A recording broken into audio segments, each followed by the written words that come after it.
Yes, I know I look different. Please don't question it. If you play Star Rail, then there is absolutely no way you don't know about the paths. They are everywhere. Locations, readables, tattooed onto each character's forehead. But despite being the main mechanic of the game, they're also one of its biggest mysteries. From the surface, we know each path is a philosophical concept. People who embody this concept become pathstriders. The people who embody it fully become eons, and the eons are able to give certain pathstriders special permission to access the path's energy, making said pathstrider an emanator. But the ideals each character has to embody to follow a path, not to mention be recognized as or by an eon, on a practical level, it can get a little fuzzy. The big question I want to answer today is why each individual draws strength from a specific path over others, and I learned so much while digging through this, you guys are going to love it. This is part 2 of me explaining Star Rail's paths and elements, but I highly suggest you watch my elements video first if you want all the context, and cause it's also a really fun theory I've been working on for over a year and I'm very proud of. Don't forget to leave a like and subscribe if you want to see more content like this. My channel has been booming lately and I appreciate you guys so much for all your support. Also, if you have your own thoughts about the paths and elements, I'd love to hear them in the comments. Just remember to be kind. Also, potential spoilers for pretty much all of Star Rail, because in talking about the paths, I'm talking about a categorization system and therefore every single character who fits into it. Do what you want with that, just don't say I didn't warn you. Now let's get into the video. And we're going to start by clearing up a common misunderstanding within the fandom so we can all be on the same page moving forward. There is a generally accepted fact in the Star Rail community that, to be completely honest, makes me want to jump into an active volcano, and today I'm going to destroy it. If you pay attention during the combat at all, you already know each path has a specific combat mechanic attached to it. Abundance heals, preservation shields, harmony buffs allies, nihility debuffs the enemy, the hunt deals damage to one enemy at a time, destruction deals occasionally HP-based damage to multiple enemies, erudition damages all the enemies and usually has another fun mechanic thrown in the mix, and the newly added remembrance summons a Pokemon to fight alongside us. But there's a common belief that the assigned path of each character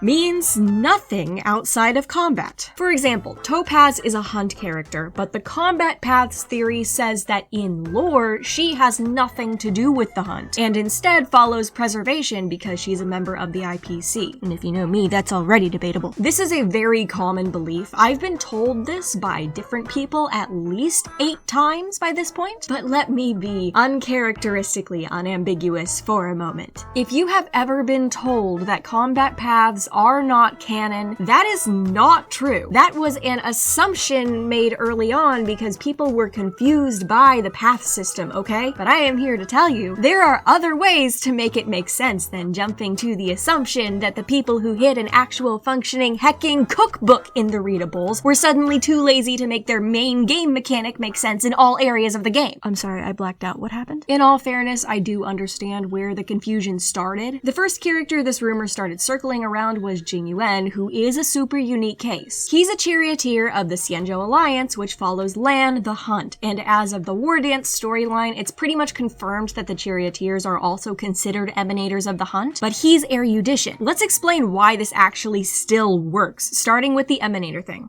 One very long Twitter rant later, I have rewritten half my script because I realized a lot of it made much less sense than it needed to, so let's instead start off by explaining what a path is, because there appears to be some confusion on that front. First off, I missed one important thing in my initial explanation. So in Star Rail, we have paths, pathstriders, eons, and emanators, but there's one more important thing to mention here, and that's factions. Here's how this works. A path is a sort of power channel based around a philosophy, like we talked about, and pathstriders can draw power from that philosophy by embodying it. But factions are what happens when an organization forms around the philosophy of a path. There are a lot of these factions in Star Rail. We're told there are hundreds of them. We know of a couple dozen right now. I'm sure we'll learn about more. The interesting thing to note here is factions don't necessarily follow paths. I mean, most of them try. Most of them are based around the philosophy of a path, but the degree to which they actually nail the philosophy is varied. For instance, we have the IPC and the Architects who both follow preservation, but they have vastly different understandings of what preservation means. In the same way, we have the Xianzhou Alliance and the Galaxy Rangers. Both follow the Hunt in extremely different ways. The This isn't even to say that one's right and the other's wrong, it's just to say that following a faction doesn't necessarily put you in direct alignment with the faction's path. And even if you were able to find a faction that perfectly aligned with its path in all things, that doesn't necessarily mean that every single person in that faction is following that path. Let me explain that by going back to Jing Yuan. He is part of the Xianzhou Alliance, which follows the Hunt, which led many to believe that in lore, he follows Lan. And I'm not going to argue that he doesn't. I do believe he follows Lan. I just don't think that's his path. A lot of people have made the assumption, and I understand why, that you can only follow one eon at a time, and if you're following that eon, you are on that eon's path automatically. But the problem with this is paths aren't religions. A person can follow an eon without necessarily embodying the concept that eon represents, and the embodiment of the concept is what puts them on the path. Let me give you an example. Let's say you work at an office, right? The office is your faction. The goal of this company and the philosophy this company is built around is preservation. Specifically, preservation of a quickly diminishing industry that's fallen victim to the digital revolution. That is the company's path, and it's fairly closely aligned with it. Well, let's say at this company, you have a bunch of co-workers. Everyone there is working towards the goal of selling your product and keeping that company alive, right? But that does not automatically put you and your co-workers on the path of preservation. But each co-worker has a very specific way they approach their work as they work towards the goals of the company. One of them is very focused and determined and takes their work very seriously, maybe not necessarily because they believe in preservation, but because they take pride in their work and want to do well. Some are just there cause why not, but they don't really care either way. One of them is there basically just because the idea of what would happen if they're not there makes them anxious. And I won't spoil all the path philosophies right up front, but do you see what I mean? It's not personality. Path is their personal philosophy. It's about how they think, where they place their priorities, and how they respond when those priorities get challenged. As far as I can tell, what faction the Star Rail characters belong to tends to determine goals, but their path is determined by how they approach the world. This will become a lot clearer as we get into the second half of the video and I start explaining what the philosophy behind each path is. Now, let's apply this to Jing Yuan. He, of course, belongs to a faction that follows the Hunt. He even leads the Hunt. But spoilers for later, the philosophy of the Hunt path revolves around a single-minded, almost obsessive focus. That's what Lan embodies. That's what the other people who were assigned Path of the Hunt embody. Jing Yuan, very simply, doesn't. His overarching goals clearly revolve around continuing the Hunt, destroying abominations, etc. But if you strip away his status as an emanator and a general, everything else about him screams erudition. This man comes alive while strategizing. He is a prolific chess player. Both the original Phantilia plot and the Borison plot were ultimately foiled not because of some military might, but because Jing Yuan was 12 steps ahead of everyone. I mean, think about this. He hired the Stellaron hunters before things even really kicked off. He is constantly breaking down situations in his head to understand potential outcomes, to the point that some people in game literally think he's psychic. He earned the nickname Divine Foresight. His goals are aligned with his faction and with Lan, but how he accomplishes those goals, how he conducts himself, the energy he embodies on a moment-by-moment basis, that is what makes a path. Checkmate. Okay, so now let's tackle why being an emanator also isn't really a problem with his assigned path. Eons choose emanators for different reasons, okay? It's not this robotic, oh, this person is embodying the path super well, let's give them an upgrade. No. Each of them has a different approach when it comes to appointing emanators. And this approach is a reflection of the path. We even have more than one precedent for an Eon giving an emanator access to a path they don't even tread on. For example, Aha is known to emanator people at random, one of their wilder choices being a literal worm, which they then tried to sneak into the Genius Society. They love messing with the geniuses. You think that worm was doing its wormy best to follow the path of elation? No, Aha did it for the lulz, and because it may or may not be a surprise tool that will help us later. Likewise, Lan has their own method for choosing emanators. The Hunt is the path of focus and determination. These people are relentless, and Lan is the most relentless of all. There are a lot of people who who are focused and determined enough to step on the path of the hunt, but the whole point of hunting is to catch prey. Lan's prey is Yaoshe the Abundance, and the only thing Lan cares about is killing Yaoshe. I mean it, eon of hyperfixation. Lan doesn't choose emanators based on their ability to focus, they choose people who will be effective against Yaoshe, and one of those people is Jingyuan. Of course, this doesn't solve the Jingyuan not being hunt problem completely, because even if Jingyuan wasn't before, shouldn't he be hunt now that he's an emanator?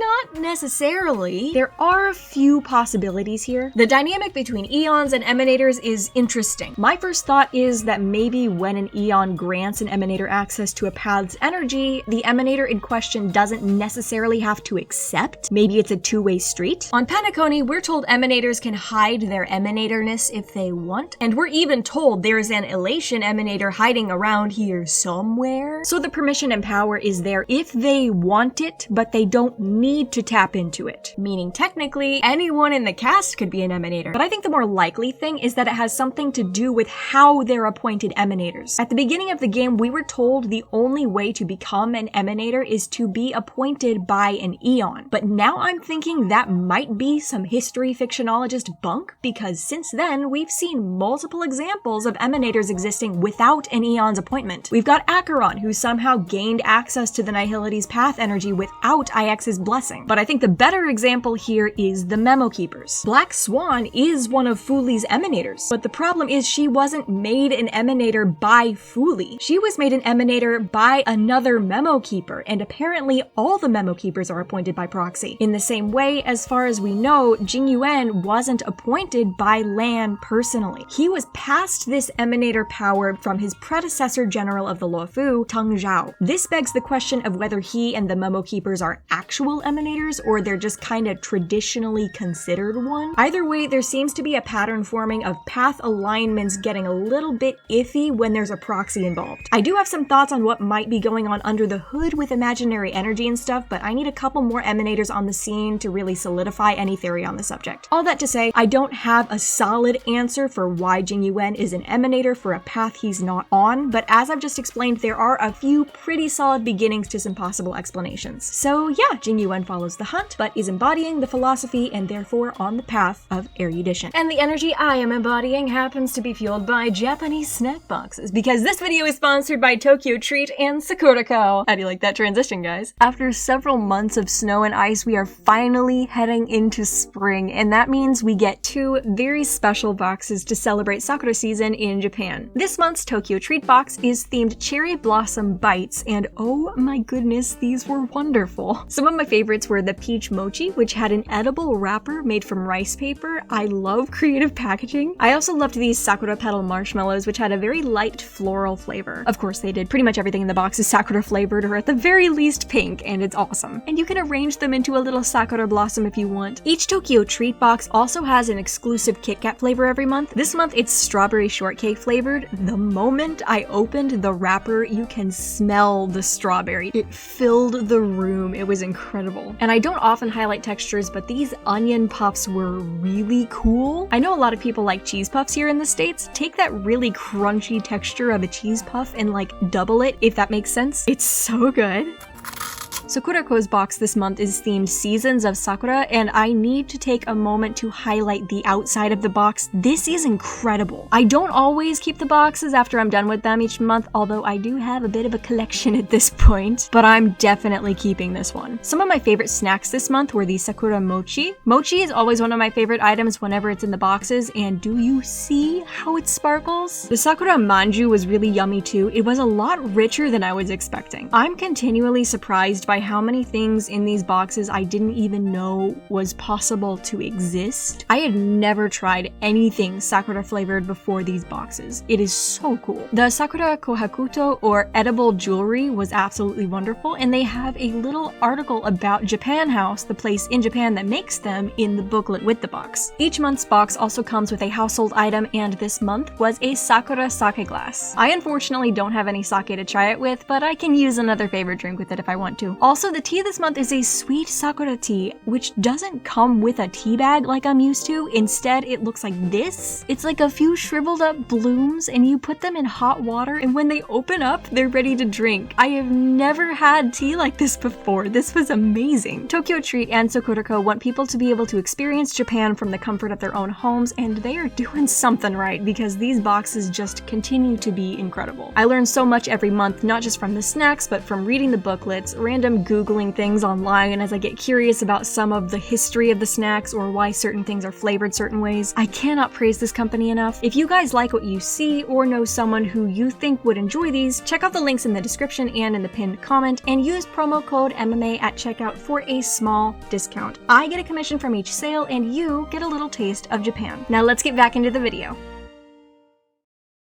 So, quick recap. Factions determine a character's goals, path determines their personal philosophy, aka how they operate in most situations. And now that we have a little bit of an idea of how that looks practically with Jingyuan, we can pretty much do what we did with the elements, put the characters side by side and find their philosophical similarities. Quick note, I don't include the Trailblazer for a lot of these just because they are a character whose express purpose is to be projected onto, and so they can kind of be whatever the player wants, which makes them fairly useless for analysis. And since we're already talking about it, let's start with erudition. These characters all have something very unique about their minds. They are rebels. They all looked at the options put in front of them and said some variation of, I make my own options. They're not afraid to question and push boundaries others see as immovable. Noose being a man-made Aeon also fits nicely into this. Xandar looked at all the other Aeons, said, nah, and then made his own. An Aeon whose job just happens to be calculating everything that ever could be. The minds of erudition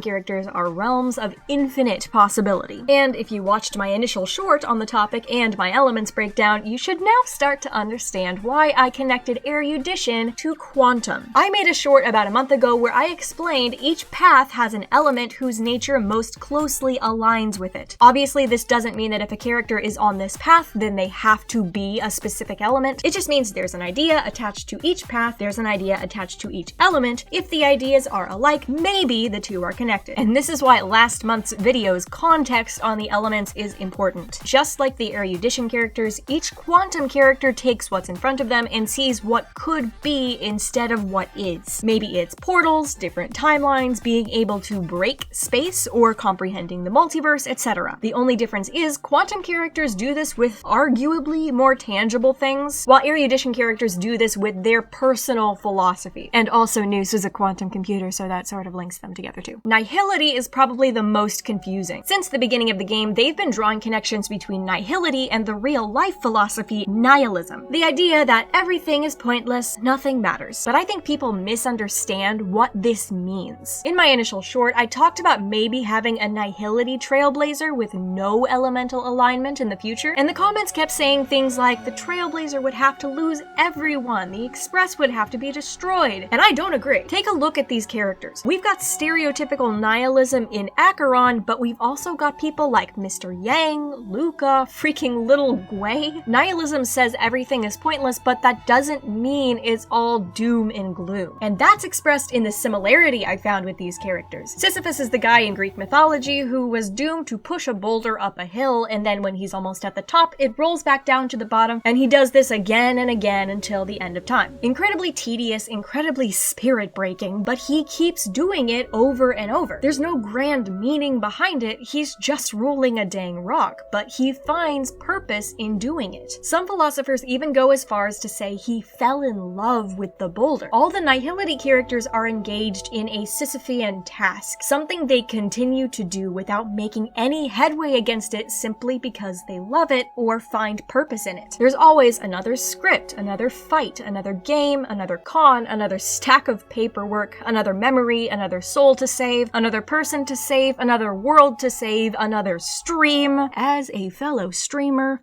real. But they keep doing it anyway, because according to nihilism, there's no reason to do the task, but there's also no reason not to. If nothing matters in an objective sense, then they're free to make their own meaning. We already talked a little bit about the hunt earlier, so there really isn't a whole lot more to say. They're all stubborn and focused. Most of them also seem standoffish at first, but they just tend to disregard anything that doesn't help them get closer to their goals, just like their Aeon. And if you do end up getting on their good side, they're all very kind, if a bit awkward. Philosophically, the element that works with the hunt is wind. Wind is attached to this idea of a constant chase or movement, but I'm more interested in how wind treats that which gets in its way for this. If it's an insignificant enough obstacle, it brushes past and is gone, as if it's not even worth its attention. But if it's something that it can't get around, have you ever tried to stand up to a strong wind? Eons help the person who gets in these characters' way. However, this is where I bring civilizations into the conversation, because we can learn about paths and elements in places besides the characters. Belobog, Penacony, the Luofu, and most likely Amphorius too are all attached to both a path and an element. I'll talk about the others in a second, but as we already discussed, the Luofu is part of the Alliance and follows the hunt, but it's also very tied to wind. It's literally an airship. When you're there, you are in the sky looking down on the clouds. Their main mode of transportation is air travel. It just fits. As far as I can tell, when we see a civilization tied to an Aeon, they also tend to be closely tied to that Aeon's element. This seems to be confirmed because the Trailblazers' paths and element links also align with this perfectly. But that's also a lot of assumptions to make in 10 seconds, so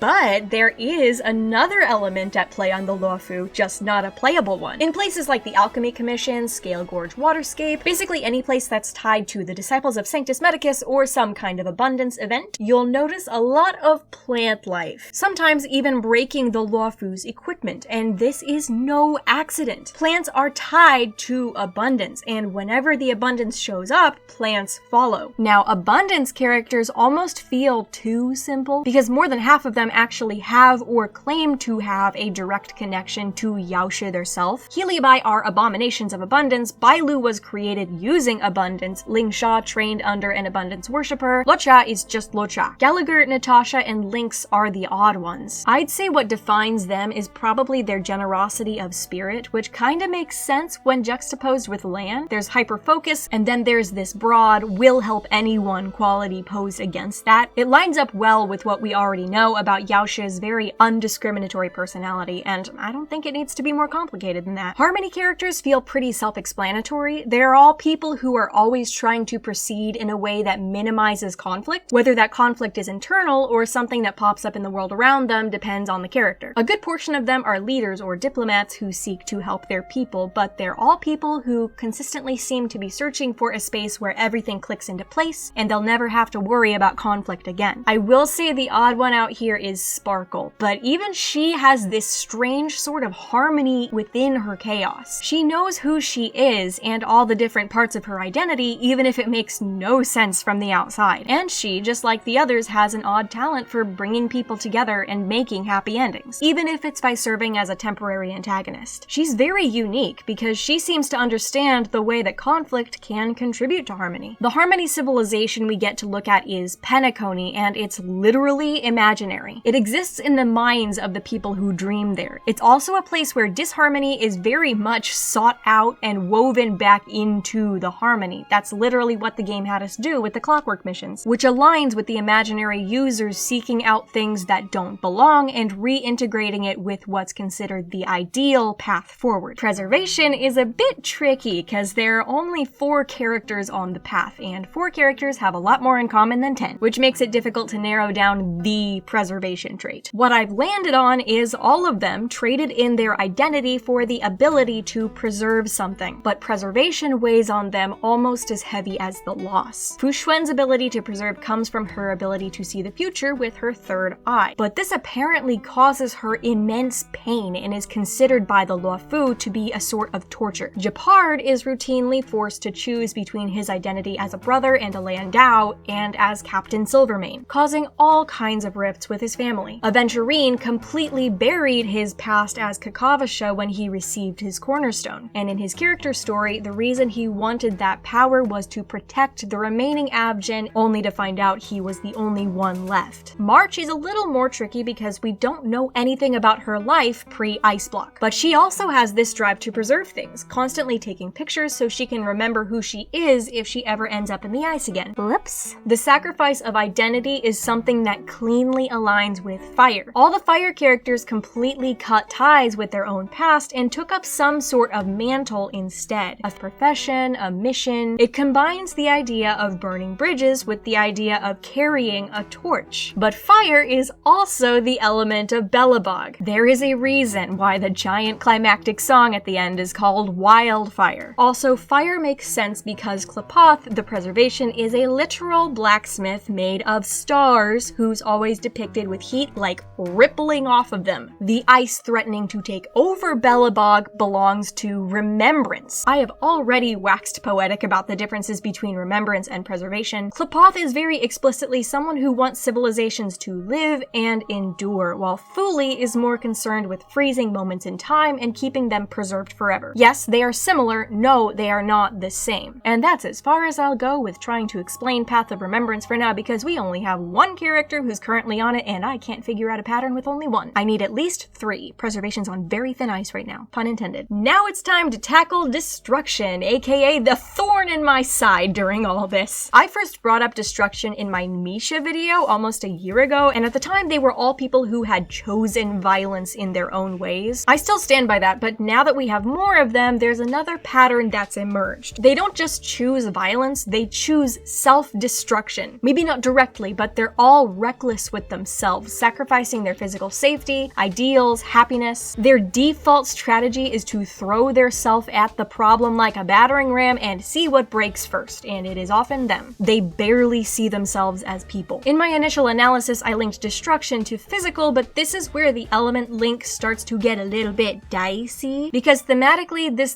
doesn't quite work. Physical characters are people who have a strong sense of who they are and where they belong in the world and become a pillar of strength for those around them because of it. How strong can that pillar be if it's constantly throwing itself at the enemy? At the same time, as part of exhibiting no caution when it comes to their own safety, a lot of destruction characters have cut ties with their past, which is a fire trait, meaning the element that fits the most, thematically speaking, is fire. I don't like this. Fire already belongs to preservation. Destruction needs to stop destroying my nice, neat little path system. It also breaks my fun trailblazer path element alignment thing I had going, but it's also the only one that breaks these trends, so maybe I'm missing something? If you guys can think of a better way to connect preservation with physical, or a reason why it's better suited for fire, please tell me in the comments, because I don't like loose ends. However, before you dive down and start pouring your heart into that, I would like to explain why I've been refusing to reference Simulated Universe during all this. I am side-eyeing that mess so hard you have no idea. The whole purpose behind SimU was to be a perfect simulated replica of reality in order to find out lost secrets of the past, which is a really cool idea. Theoretically, if you plug in enough data from the present and have enough computing power, you can figure out every possible past that would have led to the present. The problem with this is we have no guarantee the information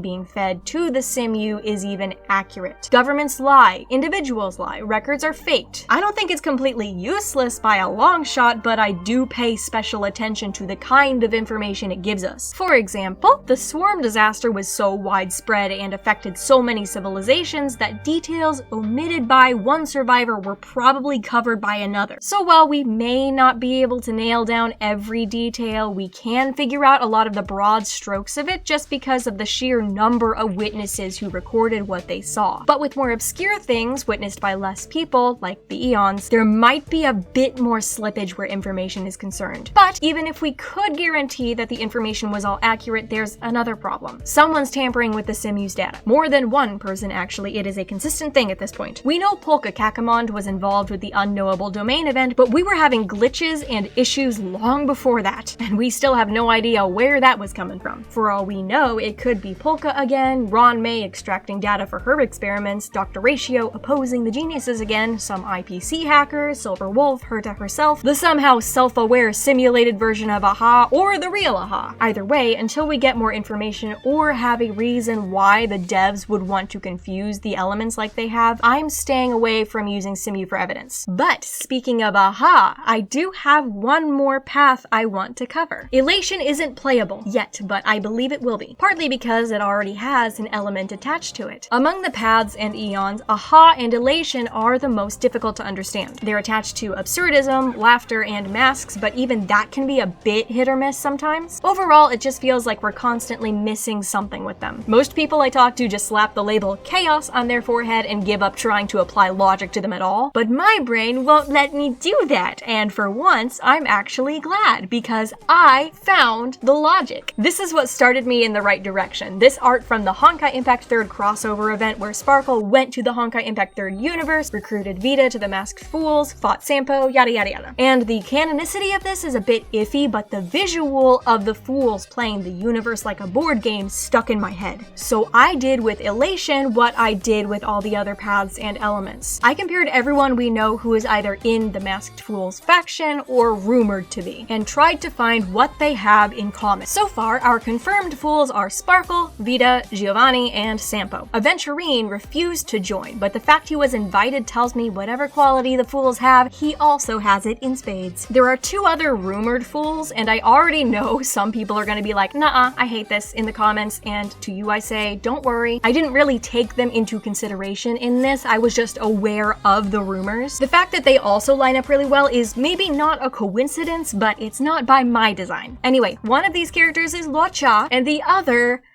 is Dr. Veritas Ratio. Yes, I know how crazy that sounds, but it is a possibility, and it's not even that far-fetched when you start to dig a bit. I'll release an explanation soon. But let's just focus on the four we know are connected to the Fools, because there are a couple patterns there. For one, they all wear masks. Some literal, some a persona, but there's a more interesting commonality. The only person who actually talks about what it means to be a fool is Sparkle. In her trailer, she says, "What is a fool?" Knowing when to act clueless, like I do. Her acting clueless is the important part here because it implies that she isn't. The Fools always know more than they let on. The word elation means to be lifted up. It's used to mean joy, but what if being lifted up means to see things from above? To understand everything laid out below you, just like AHA did when they ascended. It's even pretty strongly implied that AHA knows they're in a video game, and that's why Herta has such a hard time keeping the simulated AHA from becoming self-aware. Both Sampo and Sparkle are known to break the fourth wall and speak directly to the players. They know the true nature of this world, and that impacts how they move in the story profoundly. If you've been paying attention, you might have already picked up on this. But every single time the Fools enter the scene, the entire plot changes. Think about it. Sparkle sent us to the primal dreamscape, Sampo dragged us to Belobog's underworld, Aventurine showed us the nature of death in the dreamscape. Whenever there is something deeper to understand about a world, it is one of the Fools who shows us. The Fools pretend to be dumb, chaotic nothings, acting clueless so no one bats an eye at them, but what they're doing is waiting for the right moment to tip the entire playing field in one move. They're AHA's version of the Stellaron Hunters, and I link them to lightning, waiting and watching from above until they change the landscape with one unpredictable strike. Laughter like thunder. There is nothing random or chaotic about AHA at all. In fact, one of the best ways to describe them is some kind of eon of wisdom and understanding. The wise man knows he is a fool after all, and the fools are the puppeteers of the universe. The jester controls the court. And I'll be honest, if that doesn't convince you that there is more to the paths than just a combat gimmick,